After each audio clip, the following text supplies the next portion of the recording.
Hello மக்களே, welcome to Delhi talks. Yes, எல்லாரும் இங்கே தான் சுற்றிட்டு இருக்கீங்கன்னு எனக்கு தெரியும். எப்படியும் இவ்வளோ சீக்கிரம் யாரும் தூங்க மாட்டீங்க. ஒரு அழகான பிக்சர் வேற ஷேர் பண்ணிட்டாங்க. 2 பேர் நடந்திருக்கு. அதாவது பார்த்தீங்கன்னா அதே சேம் காஸ்டியூம்.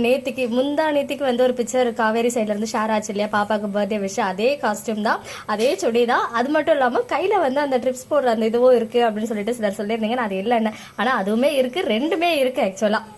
இன்னொரு விஷயம், நான் ஸ்டார்டிங்ல இருந்தே ப்ரெடிக்ட் பண்ண விஷயம் என்ன அப்படின்னு பாத்தீங்கன்னா, விஜய்க்கு தெரிஞ்ச உடனே பறப்பாரு ஒரு சைடு, இன்னொரு சைடு கண்டிப்பா கண் கலங்கி எமோஷனல் ஆவார்னு சொல்லி நமக்கு கனவுல அந்த பறக்கிற சீனை காமிச்சிட்டாங்க. குதிச்சு டான்ஸ் ஆடி எல்லாமே காமிச்சிட்டாங்க.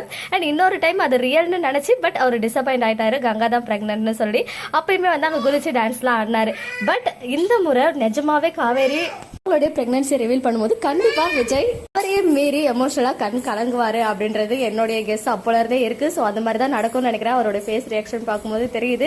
அண்ட் அதில் ஃபர்ஸ்ட் டைம் விஜய் டெலிவிஷன் சைட்ல இருந்து அஃபிஷியலாக Mahanadi Monday to Friday at 7:30 PM அஃபிஷியலாக அனௌன்ஸ்மெண்ட்மே கொடுத்துட்டாங்க. ஸோ நாளைக்கு எல்லாரும் அவளோட எதிர்பார்த்துட்டு இருந்த அந்த ஒரு அழகான தருணம் தான் இப்போ வந்து ரீசெண்டாக எனக்கு சொன்ன விஷயம். அதுதான் போல சில விஷயங்கள்லாம் இமீடியட்டா டைம் சேஞ்ச்னு தெரிஞ்சதும் இன்சென்ட் பண்ணியிருக்காங்க சிஸ்டர் அப்படின்னு சொல்லி. மேபி அது இந்த சீனா கூட இருக்கலாம். ரொம்ப ரொம்ப அழகான மூமெண்ட்ஸ் எல்லாம் காத்துட்டு இருக்கு.